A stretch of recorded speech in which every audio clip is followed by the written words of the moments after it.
Chapitre 26 de Barthélemy. Le nom secret du Sauveur. Il sera grand sur terre, ô roi, et fera la paix, et chacun le servira. Il sera appelé le Fils du grand Dieu, et par ce nom sera nommé. Il sera salué comme Fils de Dieu, et on l'appellera Fils du Plus-Haut, et son royaume sera un royaume éternel.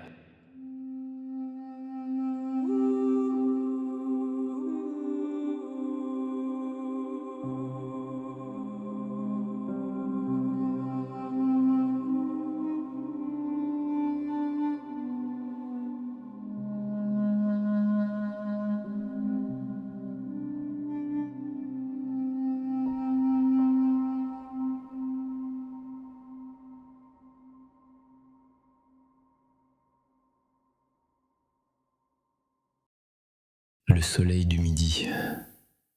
Ces dernières paroles résonnaient dans ma tête comme de lointains échos. Il faisait noir dans ma bibliothèque. L'obscurité avait envahi toute l'immense salle de lecture. Les lampes s'étaient automatiquement éteintes. Je n'avais à ma disposition qu'un petit stock de bougies trouvées çà et là dans les fonds de tiroirs. Dans la nuit, les yeux rougis par la fatigue, ma seule source de lumière résidait en cette petite flamme, frêle, tremblante, et qui pourtant diffusait sereinement sa lumière et sa chaleur, sans rien exiger de retour. Petite flamme de minuit. Grâce à elle, je pouvais encore me diriger dans le noir, et mon esprit voyageur pouvait continuer son périple.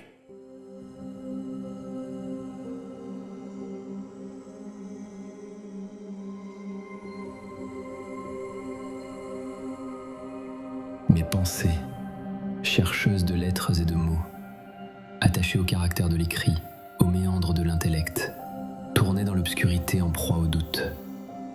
La lumière, leur seule obsession véritable, la lumière dans la nuit, n'était-elle pas la nature de ce Messie ? Apollonios, en son temps, ne semblait pas savoir beaucoup de choses le concernant. Pourtant, aujourd'hui nous le connaissons tous, qu'on y croit ou qu'on n'y croit pas. Son visage est partout, sa longue chevelure, sa douce barbe, ses yeux à la fois sombres et clairs. Il n'y a pas de visage aussi célèbre en notre temps où la religion se réclamant de son nom est devenue une réalité mondiale incontournable. Il n'y a pas de nom galvanisant aussi universellement les passions et les foules avides de spiritualité et de foi que le sien. Jésus-Christ, Fils de Dieu. Il est le cœur de la profession de foi du chrétien répétée depuis des siècles, ressassée dans les prières, criée dans l'hystérie du fanatisme ou méditée dans la sérénité du recueillement.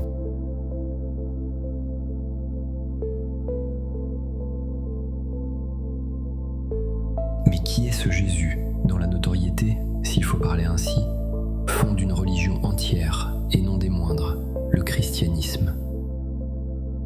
Pour nous qui voyageons en amphibien entre l'humidité de l'imaginaire et la sécheresse des faits historiques, pouvons-nous prétendre dresser le portrait réel et historique de cet illustre personnage ?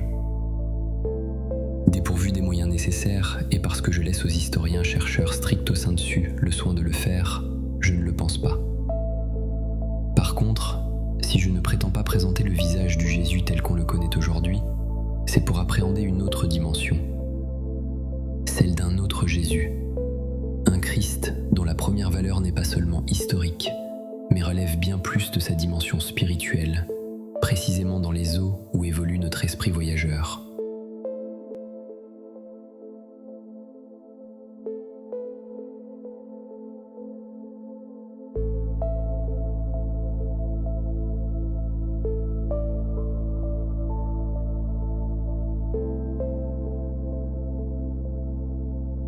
Pour cela, mes pensées chercheuses, toujours assoiffées, se sont dirigées dans plusieurs directions. L'une sur les pas de ceux que l'on considère comme les précurseurs du christianisme, les Esséniens. Une seconde s'aventure, non loin de la Palestine, où grondait la colère du peuple juif, à Alexandrie, capitale de l'Égypte hellénistique et romaine, le creuset spirituel de la nouvelle religion.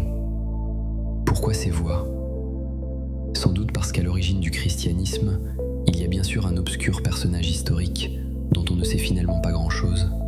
mais parce qu'il y a aussi une gigantesque réflexion, tant philosophique que spirituelle et religieuse, qui prit racine dans le métissé et bouillonnant contexte culturel de l'époque, fusion de traditions orientales, notamment hébraïques, et de l'hellénisme.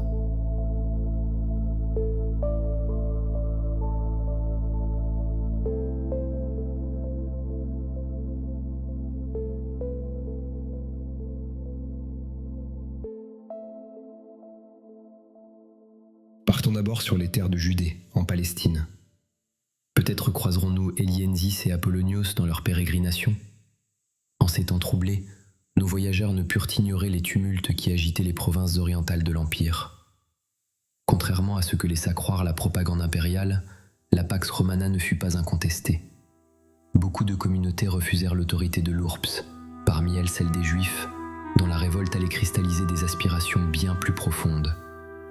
Outre les injustices de l'occupation militaire, l'un de leurs nombreux griefs à l'égard des Romains était lié au culte de l'empereur, qu'ils voyaient dès le départ comme un blasphème provoquant. Pour les Hébreux palestiniens comme pour ceux de la diaspora, il était inconcevable de prêter allégeance à une autre divinité que le Dieu unique et de reconnaître une autre cité sainte que Jérusalem où se trouvait le temple de l'Alliance.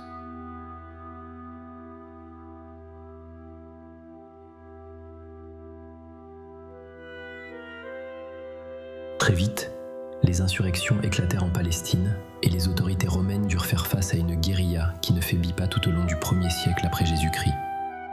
Elle s'étendit bien au-delà de la petite province orientale pour gagner toute la diaspora juive dispersée dans l'Empire, de sorte que, dans les grandes villes, les plus extrémistes n'hésitèrent pas à s'en prendre aux symboles de la culture dominante et à s'attaquer, en terroristes et en iconoclastes, aux idoles des autres cultes.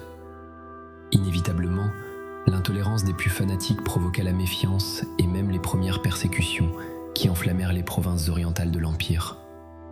Il faut tout de même souligner que, au-delà des sanglantes guerres de résistance, ces premiers siècles de notre ère ne marquèrent rien de moins que la fin d'un État juif en Palestine et la destruction de Jérusalem. On comprend que ces événements ne laissèrent pas les communautés juives et leur religion indemnes.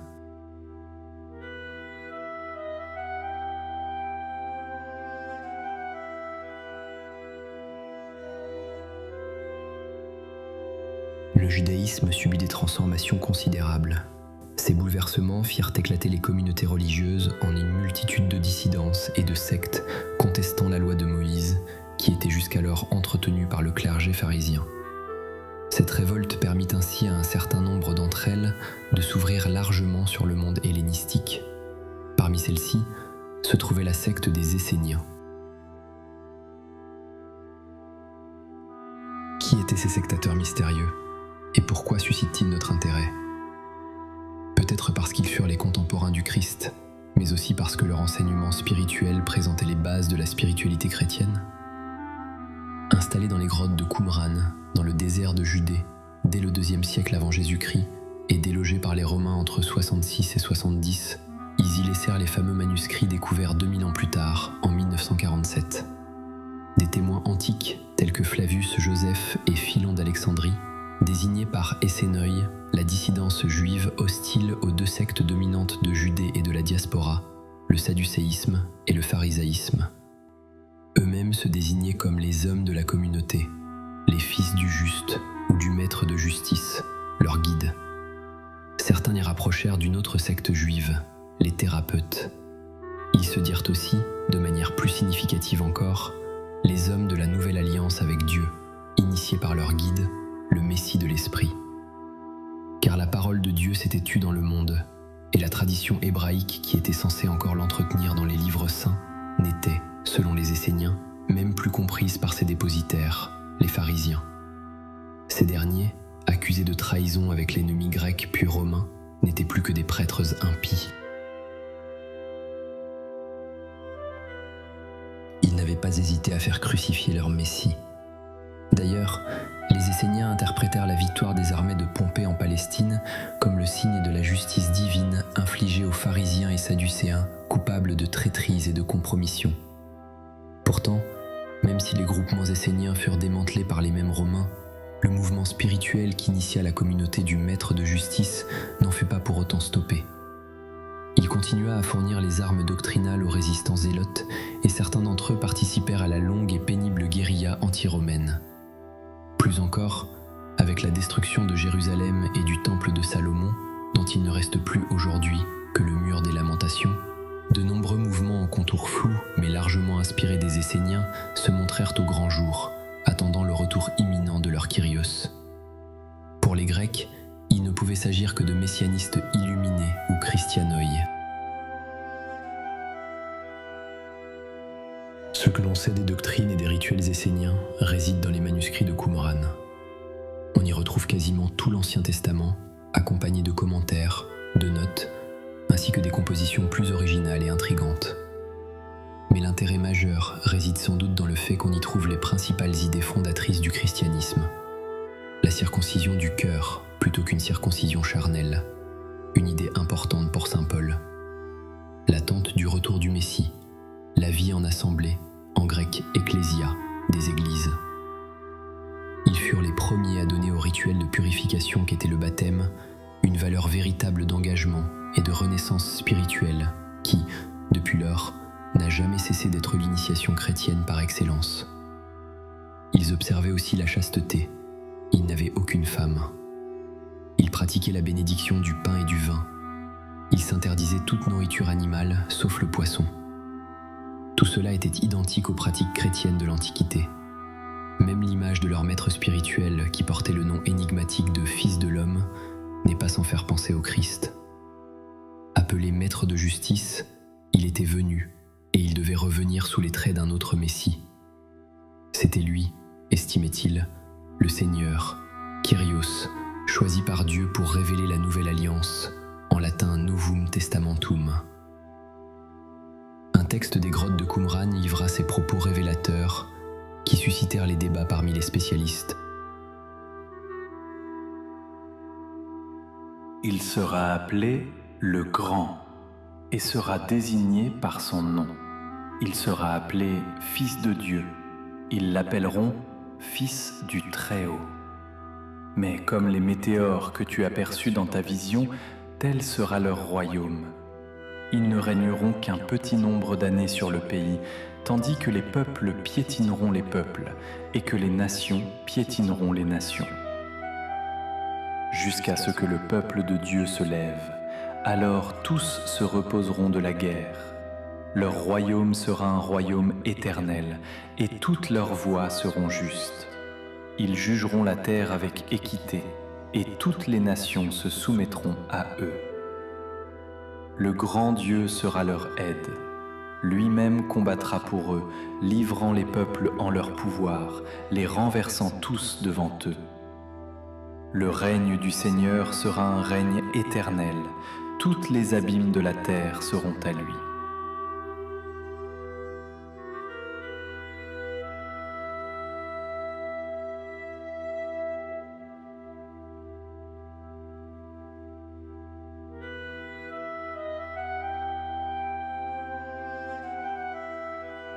Un autre texte, dont des extraits ont été retrouvés parmi les manuscrits de Qumran, déjà connu et répertorié dans les écrits apocryphes sous le nom de Testament des 12 patriarches, annonçait la venue d'un Messie unique. Alors nous aussi, nous ressusciterons, chacun dans notre tribu, adorant le roi des cieux qui paraît sur la terre sous la forme d'un homme humble. Et tous ceux qui auront cru en lui se réjouiront avec lui. Et alors, tous ressusciteront, les uns pour la gloire, les autres pour la honte. Et le Seigneur jugera d'abord Israël pour l'injustice commise contre lui. Quand Dieu vint en chair comme libérateur, ils ne crurent pas en lui.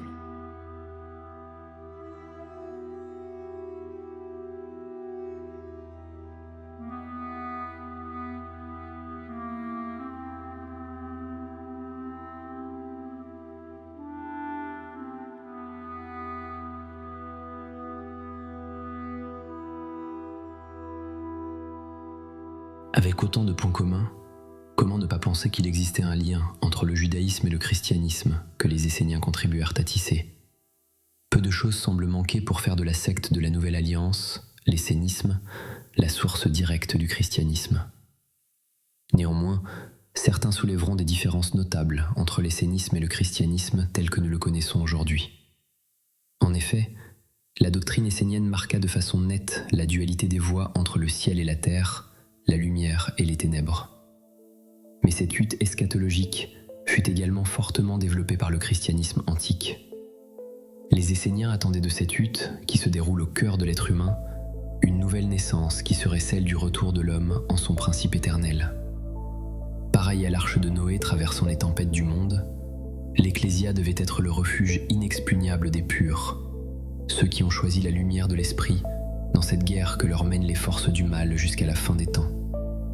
Et tandis que, dans la diaspora juive orthodoxe, les assemblées, synagogues, se réunirent dans le pharisaïsme doté d'un centre spirituel, Jérusalem et son temple, ou ce qu'il en restait, les Esséniens ou ceux qui s'en inspirèrent, adonnaient à la refonte des textes sacrés, prophétisant la fin des temps et spéculant sur l'imminence, la nature et le nom véritable du Messie, constituèrent de nombreuses communautés souvent indépendantes les unes des autres et fécondes en enseignements nouveaux. Mais quelle qu'en fût la diversité, leur vocation restait la même. Dans le drame spirituel qui opposait les fils du prince de lumière à l'ange des ténèbres, la communauté du maître de justice devait assurer la victoire des justes et des purs à tous ceux qui avaient renoncé à l'esclavage de la chair pour se consacrer à la connaissance libératrice du Messie, la gnose. Comme le stipulait l'un des hymnes de Qumran.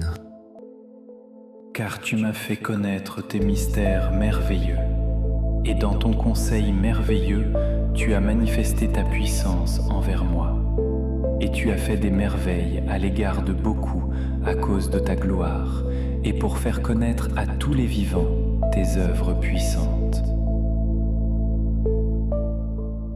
C'est donc dans ce contexte qu'apparaît devant nous ce personnage sans visage, qui est ce Kyrios, ce maître de justice si mystérieux et dont la vie nous demeure si largement inconnue. Certains voient le maître de justice comme la préfiguration du Christ, sinon Jésus lui-même. Les hymnes qumraniens répètent que Dieu lui a donné mission d'être celui qui annonce la bonne nouvelle, l'évangélion. Par sa bonté, il évangéliserait les humbles et consolerait les esprits affligés.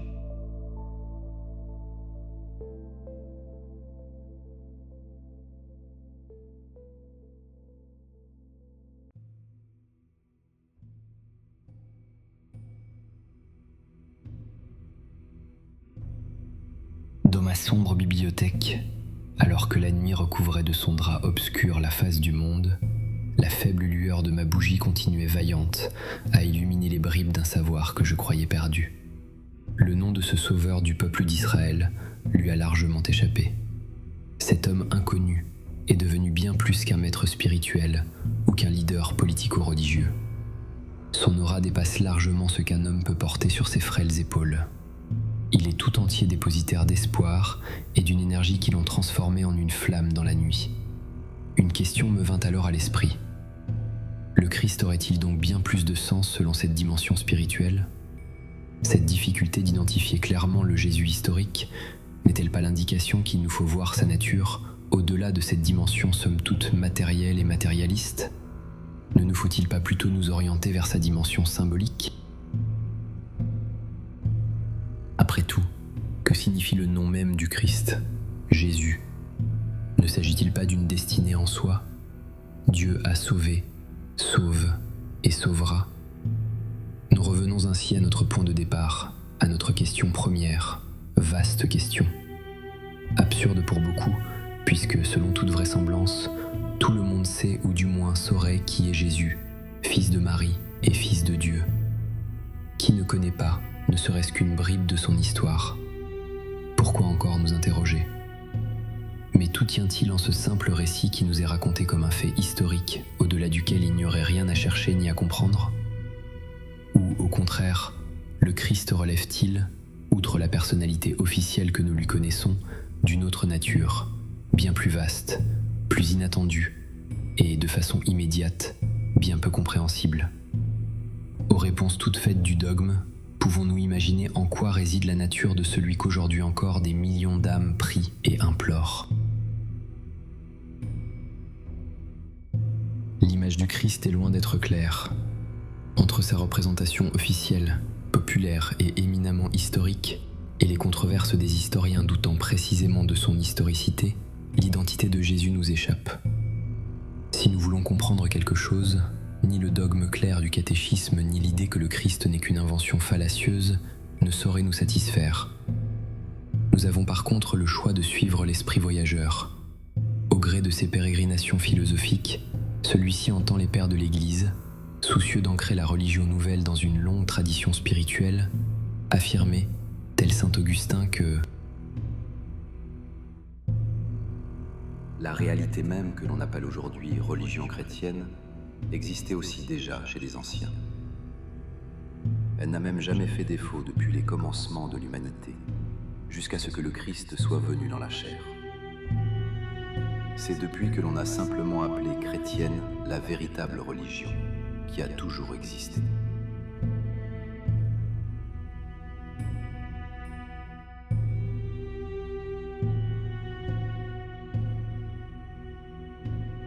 tout converge pour affirmer que Jésus n'est pas un personnage historique comme un autre. Dans les livres de la bibliothèque, mes pensées se sont mises sur les pas d'Eliensis, en quête de cette lumière spirituelle sur les routes de l'Égypte romaine.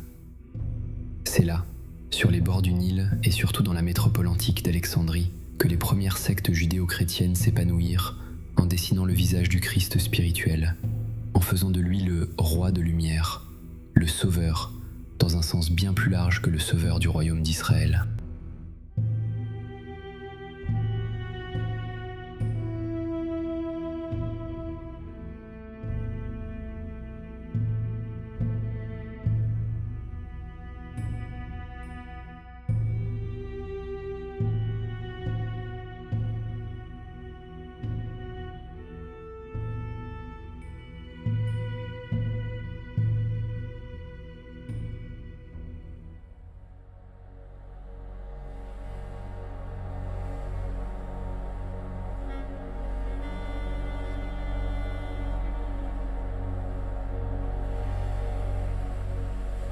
Arrivé dans les senteurs d'encens d'Alexandrie, dans la chaleur étouffante du grand port égyptien, notre esprit voyageur revint dans la foule. De loin, il pouvait voir s'élever vers le ciel le grand phare déjà abîmé par le temps. Il n'eut pas le temps de distinguer la statue qui trônait à son sommet, les tumultes, les cris des commerçants, des passants et des soldats rappelèrent son attention vers la rue et son effervescence. Apollonios avait amené son jeune protégé dans la grande métropole afin que l'esprit voyageur trouve une réponse à ses interrogations. Ici, les divinités se rencontrent et se mélangent. Ici, les dieux peuvent se faire hommes. Il faut dire que si le monde hellénistique eut une capitale politique, Rome, il eut aussi une capitale culturelle indéniable, Alexandrie. La grande ville fondée par Alexandre le Grand sur les bords de la Méditerranée. Là, se rencontrèrent dans un univers bigarré, les héritiers de la civilisation égyptienne, grecque et hébraïque. Les Juifs, tout particulièrement, trouvèrent dans la grande ville une terre d'accueil et de tolérance où ils furent très tôt intégrés comme un polythéoma, c'est-à-dire un des groupes étrangers reconnus et respectés dans l'Empire grec. Contrairement à leurs frères de Palestine, ils surent s'ouvrir à l'hellénisme tout en maintenant leur tradition religieuse. Ils influencèrent les Grecs tout en s'enrichissant de leurs contacts. Ils parlaient et écrivaient la koiné, vulgarisation de la langue grecque classique. Ils traduisirent leurs noms et prénoms en grec et donnèrent des noms grecs à leurs enfants. Les jeunes juifs fréquentaient les stades. Dans ces hauts lieux de la culture hellénistique, les compétitions se déroulaient dans une ambiance de ferveur mystique, imprégnée des leçons de mythologie d'Homère ou d'Hésiode. Ce fut dans ce contexte que les Juifs alexandrins entreprirent de traduire en grec les 5 livres ou Pentateuque de la Torah. Autant dire que cette entreprise allait bouleverser l'histoire religieuse de toute l'Antiquité et l'histoire avec un grand H. Il s'agissait certes de réaliser une œuvre qui devait aider des Juifs qui ne comprenaient plus l'hébreu, mais il y avait aussi un réel souci d'ouverture, voire de publicité et de prosélytisme dans une ville où tous les cultes se côtoyaient et parfois rivalisaient pour attirer des adeptes. Les Juifs en firent un outil pour convaincre les autres Alexandrins que la pensée biblique valait autant que la philosophie hellénistique ou que la religiosité égyptienne. Ils prirent même l'habitude de célébrer l'anniversaire de cette traduction comme une véritable fête.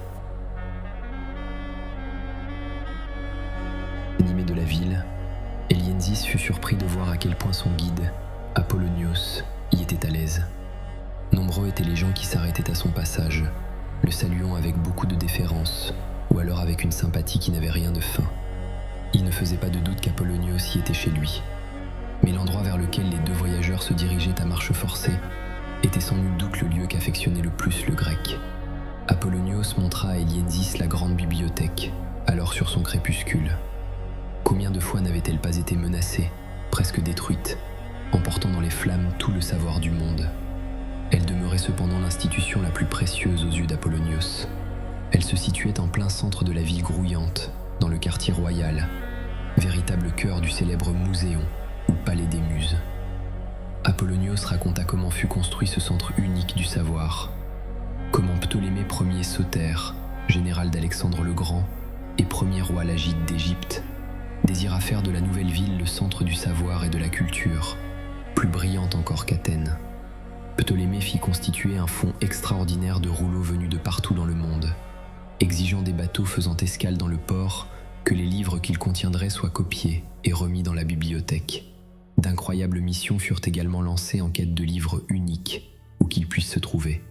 Près de 700 000 volumes furent ainsi rassemblés, faisant de l'institution la plus grande bibliothèque du monde antique. Quelle fortune demeurait cachée dans les milliers de rouleaux entreposés en son sein.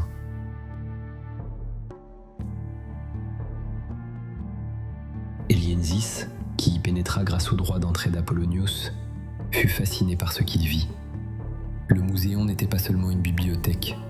Il y avait, outre les portiques, des promenades, des salles de conférences, un parc zoologique où Elienzis, aussi émerveillé qu'un enfant, vit d'étranges animaux au long cou.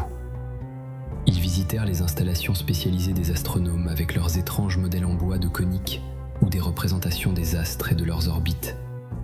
Tandis qu'ils avançaient le long d'un portique où les colonnes blanches se succédaient harmonieusement, la chaleur accablait l'esprit voyageur, malgré les arbres plantés tous le long de la cour et leur feuillage rafraîchissant.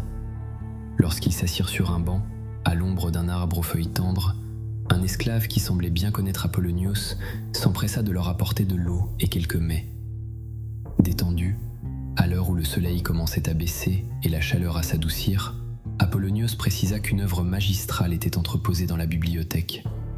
Il s'agissait de l'illustre traduction de la Torah, communément appelée Bible des Septante depuis la légende rapportée dans la lettre d'Aristée. On dit que c'est le roi Ptolémée Philadelphe, soucieux d'enrichir sa grande bibliothèque, qui demanda à Éléazar, le grand prêtre de Jérusalem, un exemplaire traduit du livre saint des Juifs. Les rouleaux sacrés lui furent envoyés, et il les accueillit de manière grandiose avec leurs traducteurs. Il y avait, dit-on, 6 traducteurs par tribu du royaume d'Israël, ce qui faisait au total près de 72 érudits, d'où le nom de Bible des Septante. Pendant 7 jours, ceux-ci participèrent à un grand banquet philosophique au cours duquel le roi reçut une réponse à toutes ses questions. Ce fut une bien belle rencontre, s'étonna Elienzis, ravi de voir là l'illustration d'une réunion œcuménique entre les peuples et les cultures. Oui, peut-être pourrais-tu parler ainsi. Néanmoins, il ne faut pas se tromper. Les rabbins de Jérusalem dirent que ce jour-là, de bien sombres nuages s'étaient accumulés dans les cieux de la ville sainte et sur Alexandrie. Ils dirent qu'une pareille compromission ne pouvait avoir d'égal que l'érection du veau d'or dans le désert. Certains proposèrent de jeûner pour expier un tel sacrilège. Elienzis regarda Apollonios sans comprendre. Pourquoi donc cette méfiance? Pourquoi traduire un texte si important serait-il une si mauvaise chose? Après tout, la grande bibliothèque où ils se trouvaient tous deux n'était-elle pas pleine de traductions de livres, volumes de philosophie, de sciences naturelles, mais aussi de livres saints? Apollonios, visiteur privilégié des lieux, en connaissait des rayons entiers. Cependant, les paroles du philosophe rendaient compte à son protégé des craintes largement partagées parmi les fidèles et les prêtres juifs traditionnalistes. Pour eux, La substitution de la Torah originale en hébreu par le livre grec était la porte ouverte à tous les remaniements et à toutes les trahisons de la lettre.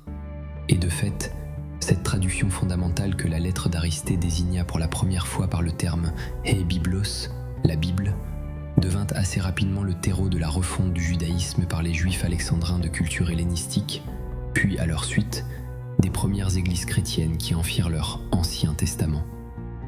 À travers le texte traduit, ce ne fut pas seulement l'héritage hébraïque qui fut transmis, mais son interprétation, son remaniement littéraire qui fit de la Bible des Septante une œuvre à part entière, laissant transparaître non la religiosité juive des premiers temps de la rédaction de la Torah, mais une spiritualité nouvelle, imprégnée par le syncrétisme entre la foi juive et la pensée hellénistique, et dont la spiritualité chrétienne en gestation hérita largement.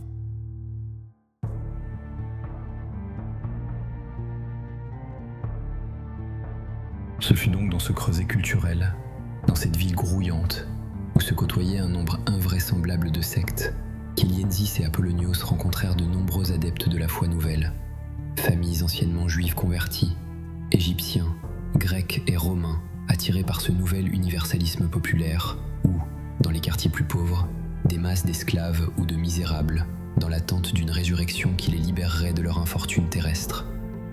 Parmi les lettrés, l'une des rencontres les plus marquantes fut celle d'un certain Chénouti, un vieil homme de constitution frêle, à la grande barbe grise, tout juste vêtu d'un grand drap usé par une vie de privation. Ses origines mystérieuses se perdaient dans les frontières lointaines du royaume d'Aksum, aux sources du grand fleuve. Le jour où ils le rencontrèrent, les deux voyageurs sortaient du Sérapéum, sanctuaire dédié à Sérapis, mais aussi centre d'études actif, en annexe de la grande bibliothèque. Le soleil était à son zénith, et Elienzis avait été fasciné par la science que ce lieu recelait. Depuis le Sérapéum, les deux visiteurs avaient une magnifique vue sur la ville. L'esprit voyageur avait apprécié l'ouverture des lieux, ce grand portique où les rouleaux étaient entreposés, accessible au public, aux amoureux du savoir, sans trop de distinction. Il y avait des Grecs, des Égyptiens et toutes sortes d'étrangers. Apollonios parlait d'eux comme les Philoponuntes Philosophéines, les amis de la lecture. Des soldats venaient lire l'Iliade d'Homère, une jeune dame charmante étudiait les papyrus d'Aristote, ou d'autres, plus mystérieux, relatifs à d'antiques savoirs de l'Égypte pharaonique. L'étrange Chénouti en faisait partie. Mais contrairement à tous les Égyptiens et les Grecs qu'Apollonios présenta à Elienzis, celui-ci fut une rencontre presque involontaire. Le vieil homme était là, à la sortie du Sérapéum. Il salua aussitôt Apollonios en le reconnaissant, mais son regard très curieux se fixa sur le visage d'Elienzis. Était-il intrigué par l'étranger ? Il faut dire que le teint bronzé d'Elienzis, sa chevelure et ses traits ne le rendaient pas physiquement très exotique. Ce qui éveilla l'intérêt de Chénouti était d'une toute autre nature, et aussitôt, il s'adressa au jeune homme. « Vous, jeune homme, d'où venez-vous » Apollonios, un peu contrarié, s'interposa poliment, se contentant d'inventer une origine pontique à l'esprit voyageur. Mais Chénouti n'en fut pas très satisfait. Par son insistance, il parvint à ouvrir le dialogue. Elienzis comprit alors la méfiance de son guide. Chénouti, le chrétien, était une âme fervente qui, par tous les moyens, cherchait à gagner les chalands à sa foi. Peu avare en paroles, Chénouti leur parla longuement de la nature de celui qu'il appelait le Sauveur. Il leur présenta sa vie, son existence d'homme humble, prêchant la bonne nouvelle aux foules, soignant les malades et les âmes malheureuses, guérissant les pécheurs et amenant à la foi tous ceux qu'il fréquentait. Le vieil homme rayonnait de l'aura de son Messie lorsqu'il en parlait. Il se sentait investi de sa présence et en même temps extrêmement redevable. Car si le Messie qu'il présentait était bien le roi d'Israël, il était le serviteur de Dieu, le serviteur du salut de l'humanité. Oui, son Christ, comme il l'appelait en grec, était mort sur la croix. Oui, son Christ avait subi le martyre d'un procès injuste sur le Golgotha. Mais il savait que c'était là le plan divin. De même que les foules ont été stupéfaites à son sujet, tant son apparence détruite n'était plus celle d'un homme, et tant son aspect n'était plus humain. De même, de nombreuses nations s'émerveilleront. Des rois fermeront leur bouche à son propos, car ils auront vu ce qui ne leur a pas été conté. et observez ce qu'ils n'ont pas entendu. Méprisés et repoussés des hommes de douleur, familiers de la maladie, tel celui devant qui on se cache le visage. Méprisé, nous l'avons point considéré. Pourtant nos maladies, c'est lui qui les porta, et nos douleurs, c'est lui qui les supporta. Mais lui, il était déshonoré par nos révoltes, écrasé par nos perversités. Le châtiment, gage de notre plénitude, était sur lui, et sa meurtrissure nous a valu guérison. Nous tous, comme du menu bétail, nous errions. Nous nous tournions chacun vers son chemin. Alors Yahweh fit retomber sur lui la perversité de nous tous. Maltraité, il s'humiliait, et il n'ouvrait pas la bouche, comme un agneau traîné à l'abattoir. Bien qu'il n'eût pas commis de violence, et qu'il n'y eût pas de tromperie dans sa bouche, Yahweh a désiré le broyer dans sa souffrance. S'il offrait sa personne en sacrifice expiatoire, il verrait une postérité, il prolongerait ses jours, et la volonté de Yahweh réussirait par lui. Par la connaissance qu'on aura de lui, mon serviteur ouvrira pour les foules la voie de la justice, et il supportera leur perversité.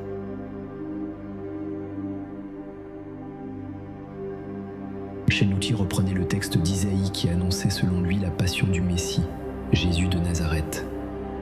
L'événement majeur au cours duquel le serviteur de Dieu, hier méconnaissable, exclu, condamné, jugé, frappé, humilié portant la couronne d'épines, s'éleva très haut pour être reconnu par toute humanité comme son modèle.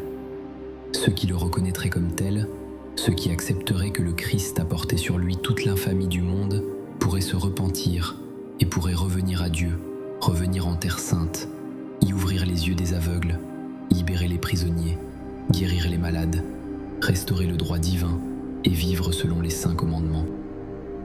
Le serviteur qui a accompli cette mission, celui par qui se fera le retour dans la véritable terre sainte, dans le véritable règne de Dieu, pour tous, sans distinction. Celui-là est l'incarnation de la nouvelle alliance que Dieu fait avec tous, et non plus seulement avec les Juifs, car il est devenu la lumière des nations. Je ne comprends pas. Pourquoi donc a-t-il fallu que le Messie meure de telle manière ? La mort du juste parmi les justes n'est pas la conséquence d'un crime qu'il aurait commis. Il était innocent de tout péché. Elle n'est pas non plus une épreuve parmi d'autres, infligée pour le réveiller de sa lâcheté, puisqu'il a eu le courage dès le début de l'affronter. Elle n'est pas pour autant due au hasard, non. Le juste parmi les justes s'est offert pour porter la faute de nous tous, notre perversité à nous tous, comme l'unique moyen de nous rendre à la justice. Il est mort pour nous libérer de nos fautes, de notre méchanceté, de notre laideur, pour nous offrir l'espoir d'être meilleurs, l'espoir d'avoir droit à une plénitude sans ombre. La mort du serviteur de Dieu est la preuve de son amour. C'est une œuvre d'amour, car c'est par amour pour les hommes qu'il nous ouvre les portes de la libération véritable. Le serviteur de Dieu est le véritable roi d'Israël. Les Juifs ne l'ont pas entendu. Ils sortirent d'Égypte, mais se vouèrent au veau d'or. Ils sortirent de Babylone, mais ne réussirent pas non plus à entendre la voix de Dieu. Nous l'avons entendu à présent. La nouvelle alliance est celle de l'intercession du juste auprès de Dieu, pour obtenir le pardon de l'humanité et pour offrir en retour sa souffrance et sa mort expiatoire. Ainsi se réalise le salut des hommes. Ainsi Dieu pourra-t-il pardonner nos péchés, mais à condition de reconnaître que le juste parmi les justes fut sacrifié et d'être prêt à notre tour au sacrifice suprême pour réveiller les méchants. Eliédis et Apollonios écoutaient avec attention le vieil ermite leur faire part de ses convictions. Chénouti ne se réclamait pas de ces chrétiens qui prétendaient que Jésus était Dieu. Pour lui, le Christ était le Fils de Dieu, mais non Dieu lui-même. Il insista ainsi sur sa filiation divine. Comment pouvait-il en être autrement d'ailleurs dans cet Orient ancien si familier avec cette idée ? Dans le monde hellénistique, on pouvait qualifier de fils de Dieu toutes les grandes personnalités, des philosophes comme Platon ou Pythagore, des hommes d'État comme Alexandre le Grand ou Auguste. Mais ce ne fut qu'arrivé en Égypte qu'Alexandre obtint ce titre. La naissance terrestre et l'origine céleste du roi Dieu ne se contredisaient pas dans la croyance égyptienne, mais s'impliquaient mutuellement. L'image la plus marquante du roi Dieu dans la tradition était bien sûr le pharaon. Il ne s'agissait pas à proprement parler d'une divinité au plein sens du terme. Sa dimension divine renseignait plutôt sur son rôle de médiateur entre le monde des hommes et l'ordre des dieux. Il y avait ainsi dans la fonction de pharaon cette dimension hautement symbolique que Chénouti reprenait pour parler du Christ. Le pharaon était appelé du nom d'Horus, d'or, rejeton du ciel solaire. Il était le prêtre suprême, le garant de l'ordre du monde et de l'union cosmique entre les puissances célestes et terrestres. Notre Messie est tel le soleil. Il naît le matin à une nouvelle vie, sous la forme d'un enfant. Du sein de l'ancienne déesse Nout, il est alors passé par les heures de la nuit, et il a fait ses preuves contre les puissances des ténèbres.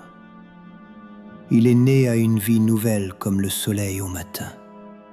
Croire en Jésus dès lors, mes amis, c'est avoir l'espoir d'un nouveau commencement sous le soleil de la lumière divine. Comme Jésus, mort sur la croix et descendu dans le monde souterrain, avant d'être soustrait au regard de ses disciples pour s'élever au ciel, la barque de notre âme glisse à travers les ténèbres de la nuit pour retraverser le matin avec un nouvel éclat l'océan du ciel. Celui qui aura élargi son cœur aux dimensions du ciel entre le lever et le coucher du soleil pourra reconnaître le Fils de Dieu, car il aura fait l'expérience de la lumière dans les ténèbres, de la mort et de la résurrection.